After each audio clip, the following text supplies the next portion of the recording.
Zilani Confederacy was like the peaceful older brother of the galaxy. For hundreds of years, they had watched over the outer star systems, with their beautiful crystal cities that floated high above green, garden-like planets. When problems came up between different alien species, the Zilani would send their best diplomats to talk things through. They believed that every conflict could be solved with words, patience, and understanding. But then the Korthok swarm arrived, and everything changed in the worst possible way. These weren't your typical space invaders. The Korthok were something far more terrifying. Picture giant insects the size of buildings. But these insects had learned to build living spaceships from their own bodies. Their ships weren't made of metal and circuits like normal vessels. Instead, they were breathing, growing creatures that could heal themselves and adapt to any weapon fired at them in just 3 weeks. The Korthok had completely devoured 3 entire star systems. When I say devoured, I mean they literally ate everything. They would land their bioships on planets and strip away every resource, every building, every living thing, until nothing remained but empty, dead rocks floating in space. Billions of people simply vanished, consumed by the endless hunger of the swarm. Ambassador Riley found herself standing in the most important room in the galaxy, the emergency session hall of the Galactic Council. The massive chamber was filled with representatives from dozens of different alien species, all watching in horror as the latest reports came in. Holographic displays showed the Korthok fleet moving through space like a plague of locusts, leaving devastation behind them. Next to Riley stood the Zilani ambassador, a tall, graceful being whose skin was like living glass. Normally, this alien's skin would glow with calm, peaceful colors, but today, it flickered rapidly between red and orange, the Zilani equivalent of panic and fear. The footage being shown was almost too terrible to watch. Korthok bioships, each one the size of a small city, were literally cracking open moons, like someone cracking eggs for breakfast, then drinking up all the precious minerals inside. The Zilani ambassador's voice shook as she spoke to the assembled council. "Please, we're begging you for help. Our military fleets have tried everything they know how to do, but nothing works against these creatures. Our weapons bounce off their ships like raindrops. Our best strategies mean nothing to them. The Korthok will reach our most important worlds in just a few days. If they do, billions more innocent people will die." The chamber fell completely silent. You could have heard a pin drop. Every representative in that room knew they were looking at footage of the galaxy's worst nightmare come to life. Then the excuses started coming, one after another. The mighty hegemony, who controlled the largest military force in known space, announced they were pulling all their ships back to defend their own territory. The Synthetic Collective, an alliance of robot civilizations with incredible computing power, claimed their artificial intelligence systems needed more time to calculate the best response, which everyone knew was just a polite way of saying no. Species after species offered the same thing: thoughts, prayers, refugee assistance, scientific support, everything except the one thing that was actually needed. Nobody wanted to send their own soldiers to fight these monsters. That's when Jake Mitchell stood up. Jake was the human representative, and honestly, most of the other aliens barely noticed him on a normal day. Humans had only joined the Galactic Council 5 years earlier, and everyone still thought of them as the new kids on the block. During those 5 years, humans had been model citizens, always talking about trade agreements, cultural exchanges, scientific cooperation, and peaceful exploration. They seemed nice enough, but definitely not the type you'd call when you needed someone to fight a war. "Earth will respond to your request for military aid," Jake said in his calm, quiet voice. "Our ships are already being prepared for deployment." The reaction was immediate. The entire council chamber erupted in surprised whispers and murmurs. Several alien representatives turned to look at each other with expressions that, if they had been human, you might have called condescending smiles. Poor little Earth. They seemed to be thinking, "It's sweet that they want to help, but what could they possibly do against something like this?" After all, everyone knew humans were peaceful traders and scientists. They'd probably send a few support ships, maybe some medical vessels to help with evacuations, perhaps some patrol craft to escort refugee transports. It would be a nice gesture, but hardly the kind of military response needed to stop an unstoppable swarm of planet-eating monsters. Not a single being in that chamber had any idea what was actually coming their way. Admiral Rachel Torres stood on the command bridge of the UES Retribution, and if any of the galaxy's peaceful species could see her now, they would have been shocked beyond belief. This wasn't the kind of ship that a newly discovered civilization should possess. The Retribution was absolutely massive, a dreadnought so large it could have housed entire cities within its armored hull. The ship's exterior told a story that no one in the Galactic Council had bothered to ask about. Deep scars ran across its thick armor plating, burn marks from energy weapons that could melt mountains, and impact craters from projectiles moving at incredible speeds. This wasn't a ship built for exploration or trade missions. This was a vessel designed for one purpose only: war on a scale that most civilized species couldn't even imagine. Around the Retribution, dozens of other human warships were moving into perfect formation. They called themselves Battle Group Cerberus, and watching them work was like watching a deadly ballet performed by machines built for destruction. Massive battleships that bristled with weapon systems, sleek destroyers that could outrun anything in space, and carriers launching squadrons of fighter craft, all of them bearing the same battle scars that marked the Retribution. Lieutenant Ryan Brooks, the ship's tactical officer, was hunched over his scanning equipment, his face illuminated by the glow of multiple displays showing enemy positions. "Admiral, I'm getting clear readings on the Korthok main fleet now. The numbers are worse than our initial intelligence suggested. We're looking at approximately 800 bioships moving in their standard feeding formation. Among those, I'm detecting 12 of their biggest vessels, the ones our databases classify as planet killers." Admiral Torres nodded with the grim expression of someone who had seen this kind of overwhelming odds before. Standing next to her was General David Walsh, commander of the 3rd Marine Orbital Division. His armor was black as space itself, covered with equipment that looked far too advanced for a species that had supposedly just discovered faster-than-light travel. He was methodically checking his weapons, his movements automatic and practiced. "My Marines are locked and loaded," Admiral Walsh reported.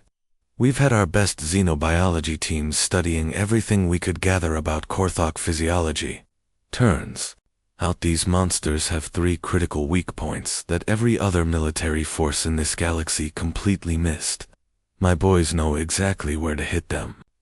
The main view screen flickered to life, showing the face of Commander Lisa Parker calling in from the UES Apocalypse, another massive warship in their formation.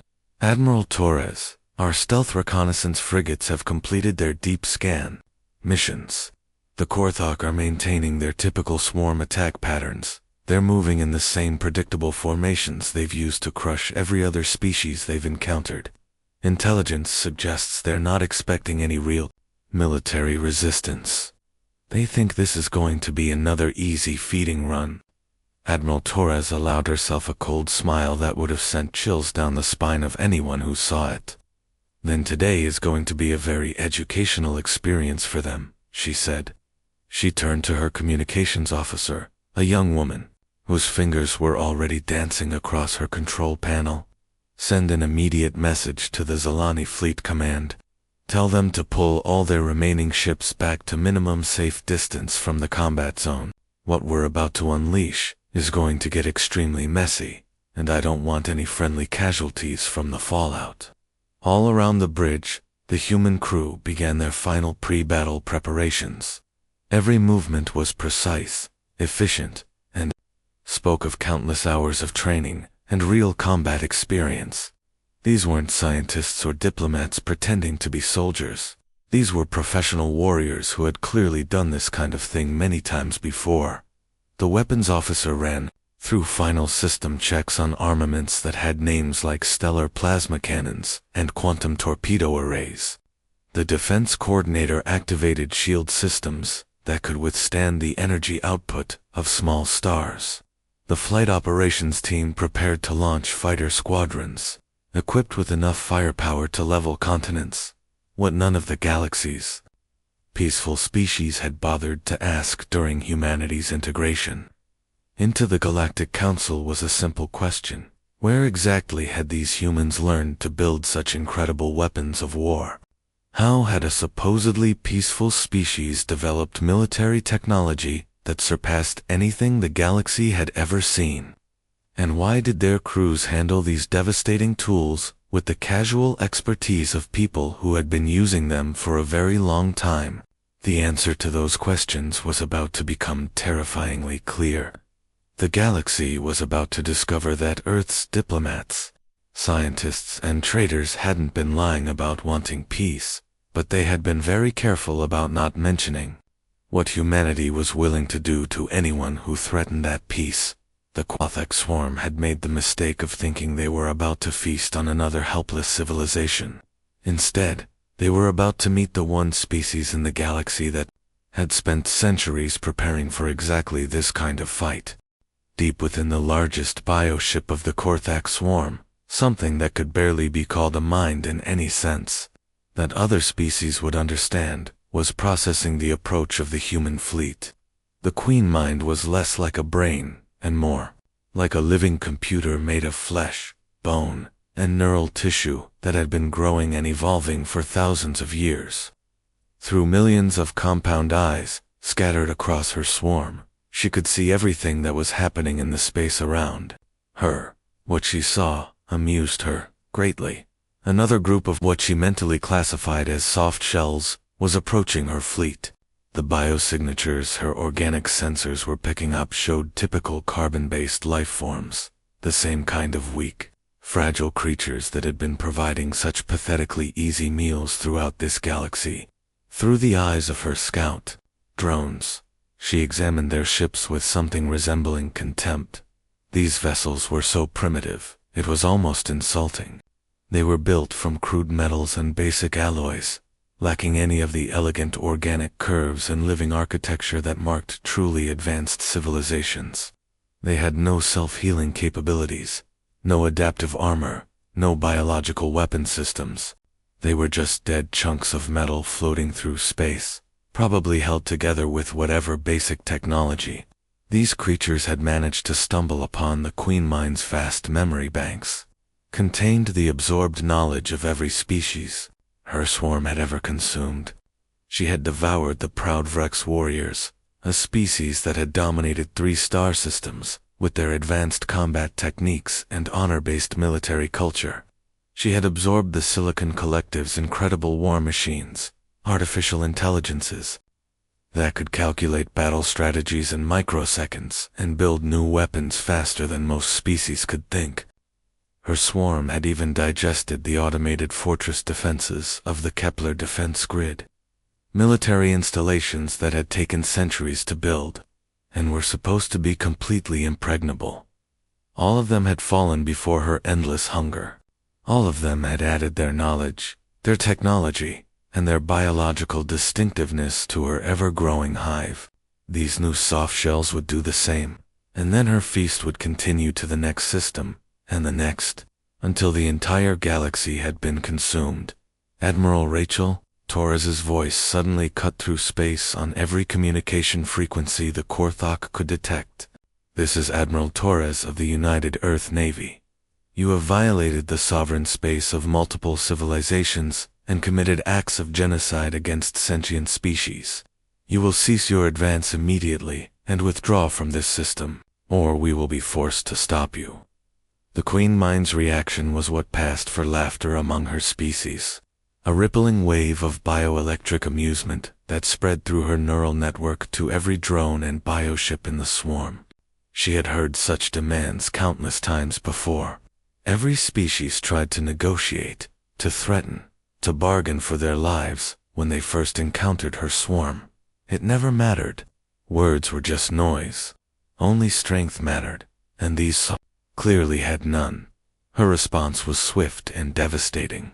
With a thought, she launched over 1,000 acid spitter drones from the smaller bioships in her fleet. These living projectiles were designed to melt through any armor, dissolve any shield, and reduce enemy vessels to puddles of smoking metal. At the same time, her largest bioships began charging their planet cracker spines, massive organic cannons that could punch holes through the cores of worlds. What happened next completely shattered every tactical model, every strategic assumption, and every piece of combat knowledge stored in the Queen Mind's genetic memory banks. The human fleet didn't retreat. They didn't try to outmaneuver the drone swarm or run for cover behind asteroids or debris fields. Instead, they did something that defied all logic. They accelerated directly into the heart of the Korthok attack formation. Then their weapons opened fire. Streams of projectiles, moving at significant fractions of light speed, tore through the acid spitter drones like a farmer's scythe, cutting through wheat. Each projectile contained enough kinetic energy to vaporize entire city blocks, and they were firing thousands of them per second. The drone swarm that should have been melting through human armor was instead being reduced to scattered atoms in the space of heartbeats. But the projectile weapons were nothing compared to what came next. Energy beams that burned hotter than the cores of stars began lashing out from the human ships. These weren't the relatively gentle laser weapons that most civilized species used. These were directed energy weapons that could melt through the reinforced hulls of bioships like butter. Weapons that vaporized entire clusters of Korthok vessels in microseconds.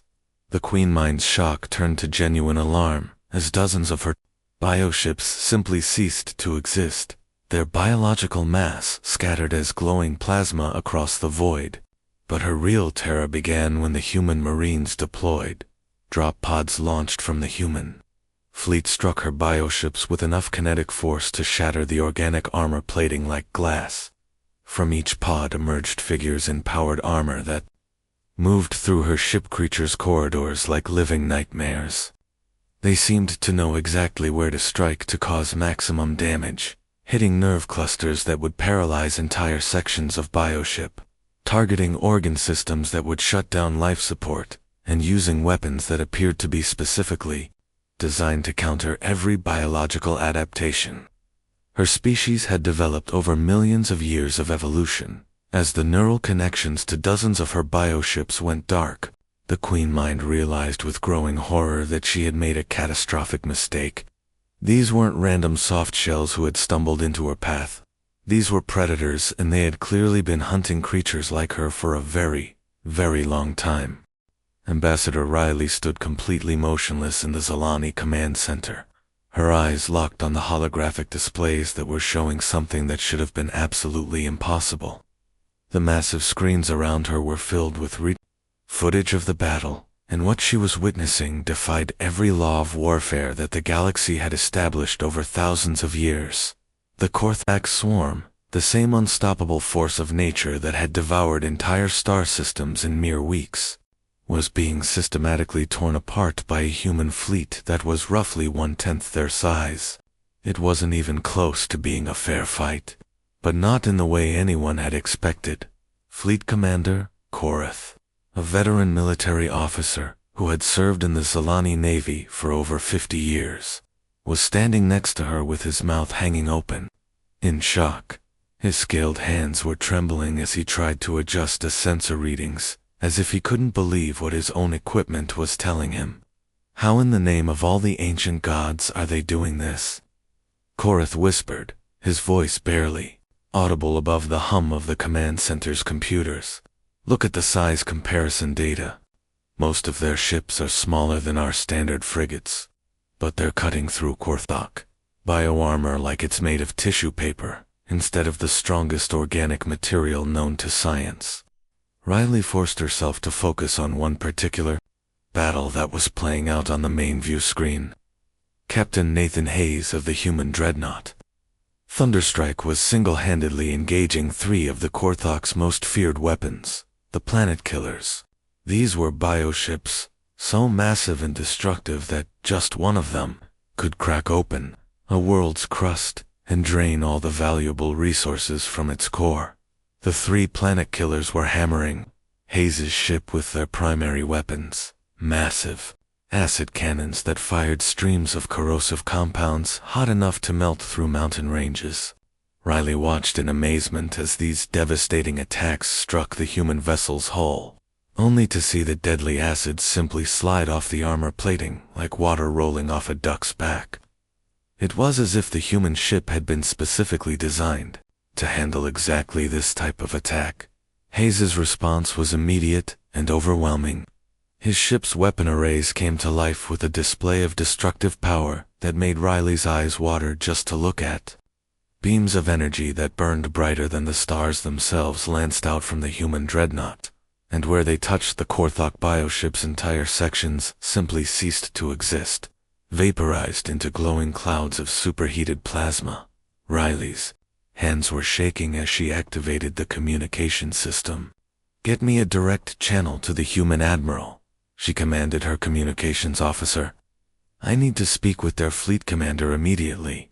Within seconds, Admiral Rachel Torres's face appeared on Riley's personal screen, and the ambassador felt a chill run down her spine.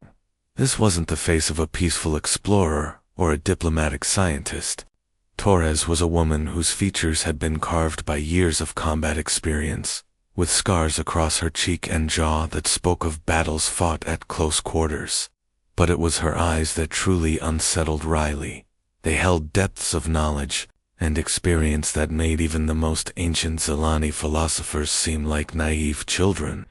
"Admiral Torres," Riley began, struggling to keep her voice steady, "I need to understand something. How did you know? How did you know exactly what kind of weapons to bring, what tactics to use, what defenses you would need? The Korthak swarm has been evolving and adapting their combat methods for millions of years. Every species they've encountered has thrown their best military technology at them, and nothing has even slowed them down. Yet your fleet is destroying them like they're amateur pirates instead of the galaxy's most feared predators." Admiral Torres's smile was as sharp and dangerous as a piece of broken glass. "Ambassador Riley, humanity has been preparing for this exact war since the very first moment one of our ancestors looked up at the night sky and wondered what kinds of horrors might be waiting for us out there in the darkness between the stars." Riley felt her breath catch in her throat. "What do you mean?" "We've fought the Korthok before," Torres explained, her voice calm and matter-of-fact. "Not this particular swarm, you understand, but others of their kind. We've tracked them back to their spawning grounds in the void between galaxies. We've studied their biology, their tactics, their weaknesses, and their strengths through centuries of bitter, bloody experience.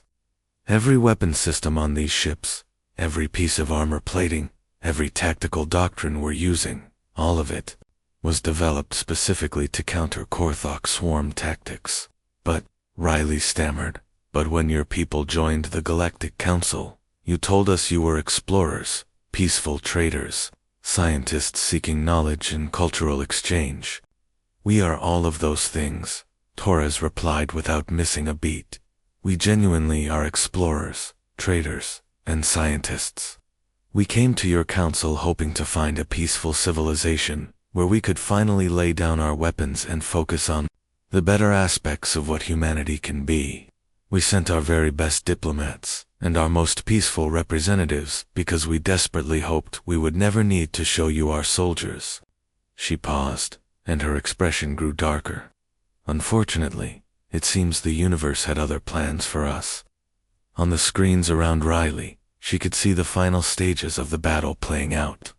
Human assault craft were launching from their capital, ships heading toward the few remaining Korthok vessels that were still operational.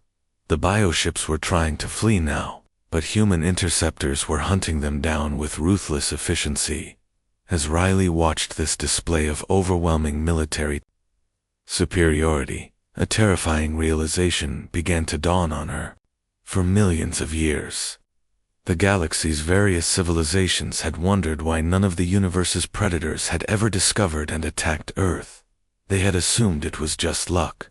Or perhaps that humanity's homeworld was located in some remote corner of space that the dangerous species had simply overlooked. Now she finally understood the truth.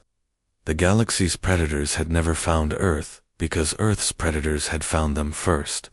The end came faster than anyone could have imagined. Deep within the largest Korthok bioship, the Queen Mind that had coordinated the destruction of entire star systems was experiencing something it had never felt before in millions of years of existence: pure, overwhelming terror.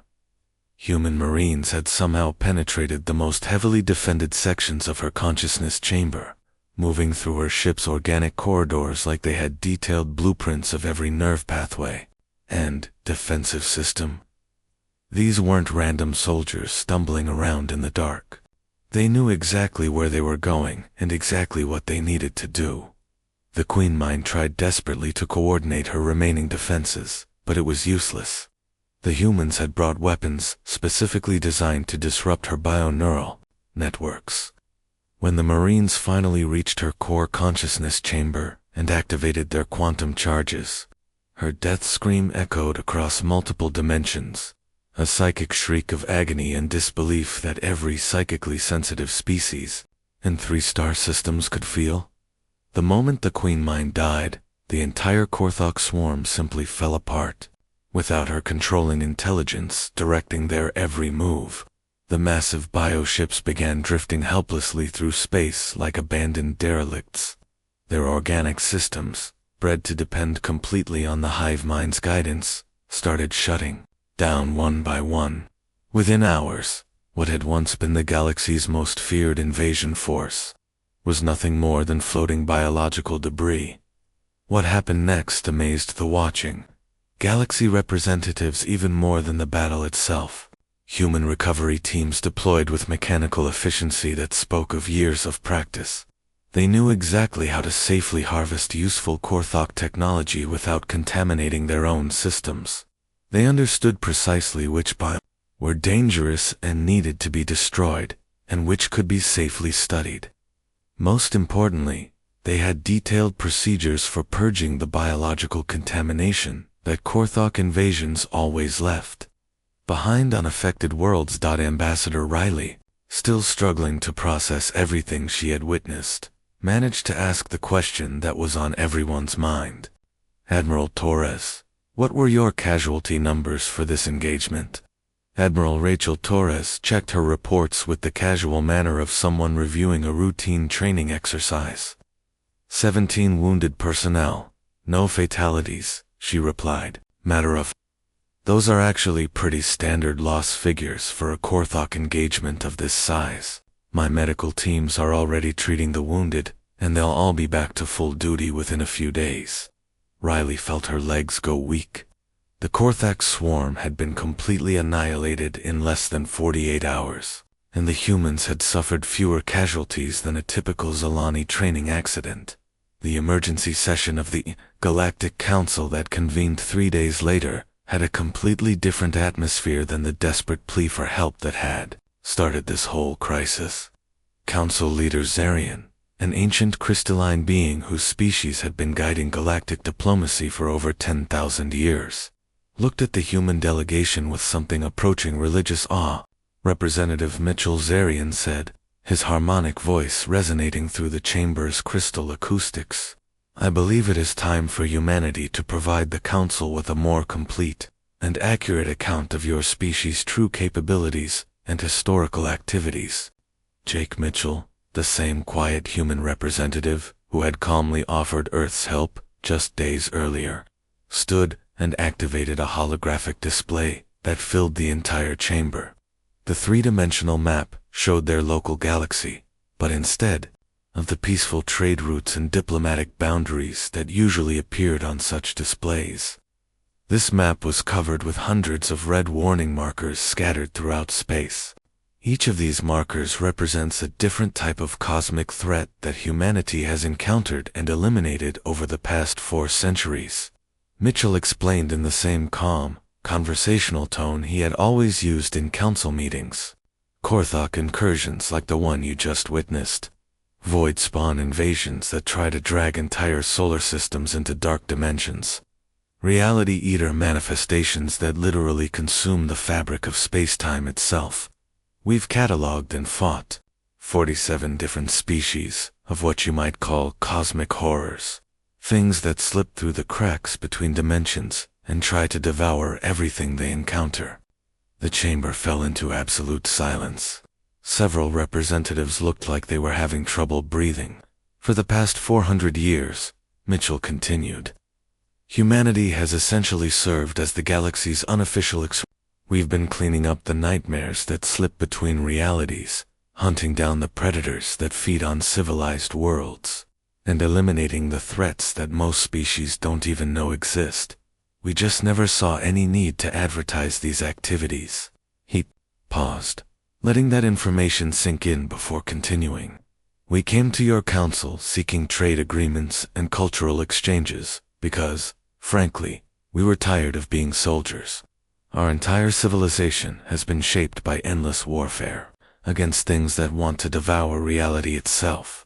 We hoped that joining your peaceful alliance might finally allow us to become the scientists, artists, and explorers that we've always wanted to be. The holographic display changed, now showing the clean, safe zones of galactic space, where peaceful civilizations had been able to flourish and develop their cultures. Every world you've built, every piece of art you've created, every scientific discovery you've made, every poem your children have written, all of it exists because humanity has been standing guard in the dark spaces between stars, killing the things that would make your worst nightmares seem like pleasant dreams. Admiral Torres's image appeared on the main communication screen, joining the session from her flagship. We genuinely hoped we would never need to show you this side of humanity, she said. But sometimes, when faced with existential threats to innocent civilizations, the only viable response is overwhelming violence applied with surgical precision. As the session concluded, the Council unanimously granted humanity whatever resources and authority they requested for what the official records would euphemistically call cosmic sanitation duties.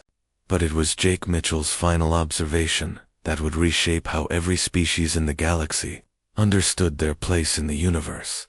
This galaxy is an incredibly beautiful place, filled with amazing wonders and peaceful species, pursuing art, science, and philosophy. That's exactly why it's worth protecting.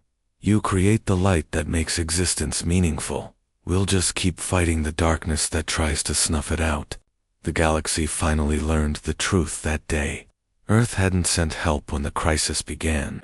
Earth had simply revealed that help had been there all along, standing silent guard against unimaginable horrors, patiently waiting for the day when humanity could finally put down their weapons and join the civilization they had spent centuries protecting from the shadows.